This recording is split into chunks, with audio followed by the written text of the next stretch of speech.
नमस्ते everyone, कसे आहात सगळे. तर आज माझी सकाळ झालेली आहे 5:30 वाजता. हे घड्याळ पुढे आहे, 5:30 वाजता उठले आणि हे ऑलमोस्ट 10-15 मिनटं पुढे आहे घड्याळ.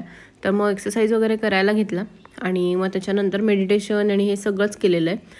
तर रोज सकाळी मी एक्सरसाइज करायचं म्हणजे रुटीन ठरवून घेतलेलं आहे. सकाळी एकदा आणि संध्याकाळी एकदा असं चाललेलं आहे सध्या. तर मग त्याच्यानंतर मेडिटेशन आणि मग सगळं करते. आता त्याच्यानंतर मग हे कपडे जे आहेत ना ते धुवायला म्हणजे मशीनमध्ये लावले होते. सो मग बेडशीट वगैरे आणि आपले सोफ्याचे कवर वगैरे तर ते म्हटलं वाळत टाकून घेऊयात, कारण वाळतील चांगले. आणि सोफ्याचे कवर आणि हे छोटे छोटे जे कवर आहेत ते मागे टाकले मागच्या गॅलरीमध्ये.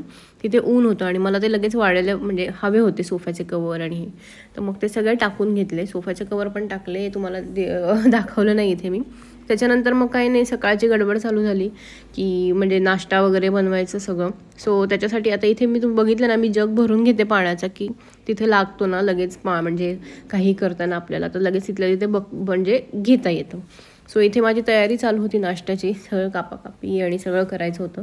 सो आज मी शेवईचा उपमा बनवणार होते म्हणजे मला भयंकर आवडतो. तुम्हाला कोणाला आवडतो की नाही सांगा. आणि सुट्टा झाला ना तर खूप छान लागतो आणि माझ्या मुलीला तर म्हणजे सुट्टाच लागतो.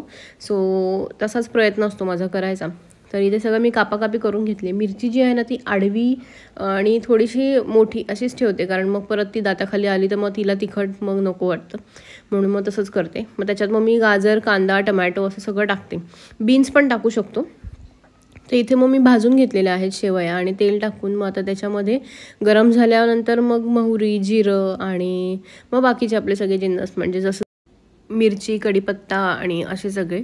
तर कढीपत्ता जो आहे ना तो म्हणजे आत्ता डायरेक्टच टाकला, पण बारीक कापून टाकला ना की सगळा पोटात जातो, बाजूला काढला जात नाही. मग त्याच्यानंतर कांदा टाकून घेतला. कांदा चांगला परतला, थोडा म्हणजे परतला म्हणजे खूप नाही परतला, काळा नाही केला आहे अगदी. त्याच्यानंतर मग गाजर टाकलं परतत आल्यानंतर. मग गाजर पण थोडं एक 5 मिनटं परतून घेतल्यावर टमॅटो टाकून घेतला. आणि टमॅटो जो आहे ना पूर्ण मॅश नाही होऊन द्यायचा आहे, असं छान ठेवायचा थोडासा तो असा. मग त्याच्यानंतर त्यात मीठ टाकलं, हळद टाकली आणि त्याच्यावरती मग जे परतून घेतलं आणि जो आपला काय म्हणतो शेवया ज्या होत्या भाजून घेतलेल्या. आणि इथे ना मी ह्या बॅम्बिनोच्या वापरते, त्याचाही खूप छान होतो. सो ते टाकून घेतल्यानंतर साईडला तुम्हाला दिसतंय पाणी गरम केलेलं आहे. तर पाण्याचं जे काय म्हणतो किती ठेवायचं, तर माप जे आहे ना, तर जेवढ्या शेवया बुडतील म्हणजे कट टू कट अगदी शेवया जेवढ्या बुडणार ना तेवढंच ठेवायचं ना, जास्त कमी. सो त्याच्यावर मग एक 5 मिनटं झाकण ठेवून वाफ आणून घ्यायची. मग पूर्ण सगळ्या अशा मोकळ्या करून घ्यायच्या. त्याच्यावर साजूक तूप टाकायचं आणि मग परत हलवून कोथिंबीर वगैरे पेरायची, छान भुरभुरायची आणि मग परत झाकण ठेवायचं आणि गॅस बंद करून ते झाकण 5 मिनटं ठेवायचं. खूप छान सुटसुटीत उपमा होतो. तुम्ही नक्की ट्राय करून बघा.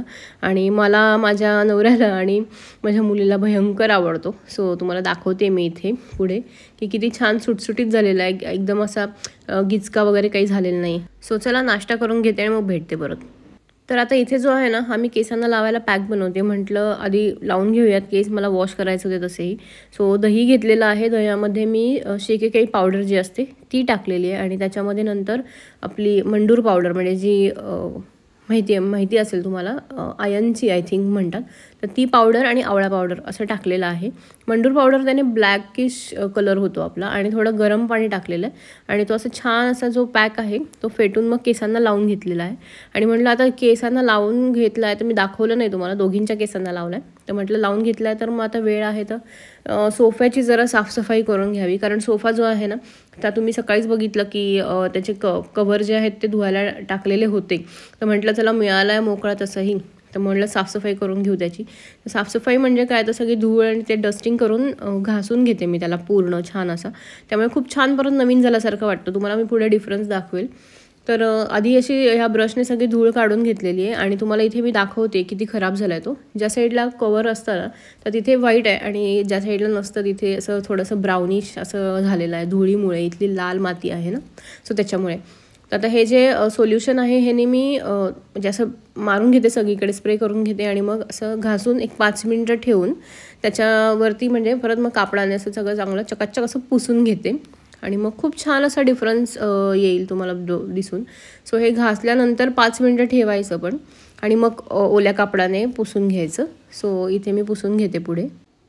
आत्तापर्यंत आमचा जो होता ना सोफा तो ब्राऊन होता आणि आम्ही हा असा व्हाईट करून घेतला त्यालाच, म्हणजे जो जुना होता त्याचंच कापड चेंज करून हा व्हाईट रेक्झिन म्हणतो ना त्याच्यात करून घेतला. Leather I think rexine leather का काहीतरी प्रकार असतो ना त्याच्यात. सो इथे मी तिला दाखवत होते की साईडचं माझं जे होतं ना तर ते घासायचं राहिलं होतं. सो तिला डिफरन्स दाखवला की बघ किती व्हाईट झालं आहे आणि ते कसं राहिलं आहे.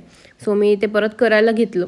हां, तर मी सांगत होते तुम्हाला की खूप छान वाटतं मला हे, कारण आपण नॉर्मल जे कापड असतं ना ते असं म्हणजे घासून असं नाही करून घेऊ शकत. सो इथे डिफरन्स बघू शकता तुम्ही. फक्त एवढंच आहे की पेनाचे डाग पडलेले नाही निघत. किती तुम्ही घासा काही करायची तुम्हाला दिसत असेल ब्लूइश असं. तर त्याच्याकडून आला होता ना सोफा बनवून, तर तेव्हाच त्याला ते असं आम्ही प्रयत्न केला पण ते निघालं नाही. सो जास्त घासायचा प्रयत्न नाही करत. सो दोन्ही सोफे इकडचे मी घासून घेतले आणि आता कवर पण वाळलेले होते. सो म्हटलं कवर पण टाकून घेऊयात. तर हे कवर जे आहे ना ते दोन्ही बाजूने वापरू शकतो. 2 वे आहे, कधी ही बाजू कधी ती बाजू. आत्ता सध्या तरी मी थोडी लाईट कलरचीच वापरते, कारण ब्राऊन कलर खूप झाला होता मला. आणि हे आधीच्या सोफ्याचेच कवर आहेत. सो ते मी टाकून घेतलेले आणि असं छान मग परत सोफा लावला की आपल्याला बसायलाही खूप छान वाटतं. सो ते सगळं झालं आहे. आणि ज्या दिवशी अशी आपण एक्स्ट्राची कामं काढतो ना त्या दिवशी म्हणजे काही घरातल्या कामांचं बाकीच्या विचारायचंच नाही. आपल्याला खूप ताण पडतो. पण ठीक आहे, कधीतरी चालतं. पण आज मी एक्स्ट्राची अशी 2 कामं, म्हणजे हे माझं जे झाड दिसतं आहे स्नेक प्लांट, हां, तर ते जे आहे ना तर ते त्या कुंडीतून मला शिफ्ट करायचं होतं. बरेच दिवस झालं. केतन पण मागे लागले होते की अगं ते शिफ्ट कर. पण म्हटलं आज मुहूर्त लागला त्याला. सो त्याला मी जे आहे ते तुम्हाला दिसतंय ब्राऊन कलरचं, त्यात ना ॲक्च्युली माती खूपच कमी होती पण तरी बिचारा टिकलं होतं. तर त्याचं जे पान जे आहे ते खराब झालं होतं. म्हटलं त्याला जरा शिफ्ट करू द्यात आता, खूपच झालं. अजून 2 झाडं आहेत ती पण करायची आहेत. पण म्हटलं आधी ह्याला करूया, कारण माती लागेल तर माती आणायला लागेल. सो मग केतन असतील त्या दिवशी ते काम करेल.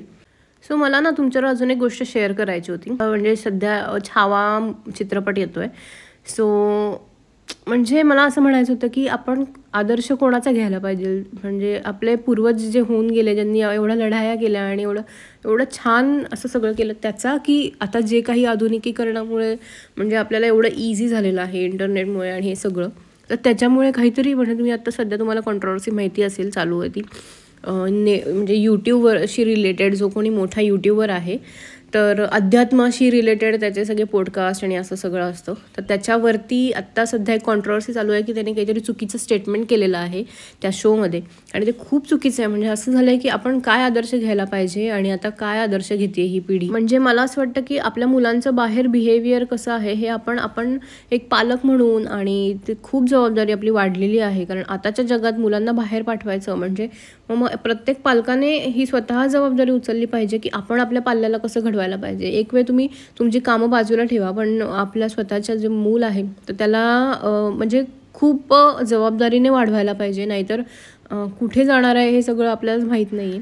सो तुम्हाला हे पटतंय की नाही माहीत नाही, पण म्हणजे मला तरी असं वाटतं की आपण आपल्या मुलांना आपल्या आधीचे सगळं जे आहे ते पुन्हा सांगायला चालू केलं पाहिजे. की जे कुठेतरी आता आपण जे मिस होतं आहे असं वाटतं मला. तर ॲज अ पालक म्हणून तुम्हाला काय वाटतं मला नक्की सांगा की आपल्या मुलांना कसं घडवलं पाहिजे.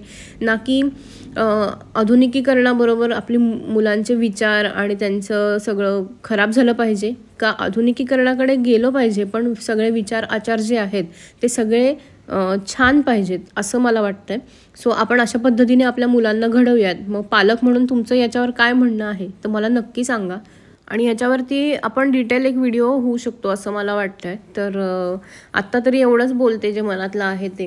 तर काही नाही, आता तुम्ही बाकीचं बघितलंच सगळं. संध्याकाळ झाली आणि मी परत आता एक्सरसाइज केलेला आहे. अन्वीला शाळेतून आणलं, सगळं झालं. अन्वीला इथे मला म्हणाली की मी सॅलड बनवते आज कोशिंबीर. सो तिला ते बनवायला दिलं आणि साईड बाय साईड माझी पण चटणीची तयारी चालू होती. मला सोलापुरी चटणी शेंगदाण्याची करायची होती. सो ते पण चालू होतं. तर तो तुम्हाला मी ना तो व्हिडिओ शॉर्टमध्ये दाखवेल. आता इथे पूर्ण नाही दाखवणार आहे. सो हे सगळं चालू होतं आणि तिने काही पूर्ण काकडी कापलीच नाही. काकडी थोडी आणि टमॅटो थोडा, मग बाकीचं सगळं मलाच कापायला लागलं. आणि मग तिने मग येऊन कोशिंबीर बनवली. सो असा होता माझा आजचा दिवस. आता काही नाही, आता जेवण करून मग सगळं आवरून झोपूनच जाणार आहे. सो आय होप तुम्हाला आजचा माझा हा दिवस आवडला असेल आणि माझं बोलणंही तुम्हाला पटलं असेल. जर आपल्याला ह्याच्यावरती अजून थोडंसं बोलावं असं वाटत असेल ना, तर मला खाली कमेंटमध्ये सांगा. आणि आय होप तुम्हाला हा व्हिडिओ पण आवडला असेल तर मला खाली कमेंटमध्ये सांगायला विसरू नका. लाईक करा, शेअर करा आणि चॅनलला सबस्क्राईब करायला विसरू नका. बाकीचे व्हिडिओज बघा आपल्या चॅनलवर जाऊन आणि आवडले तर नक्की लाईक करा. चला भेटते तुम्हाला पुढच्याच व्हिडिओमध्ये. तोपर्यंत बाय.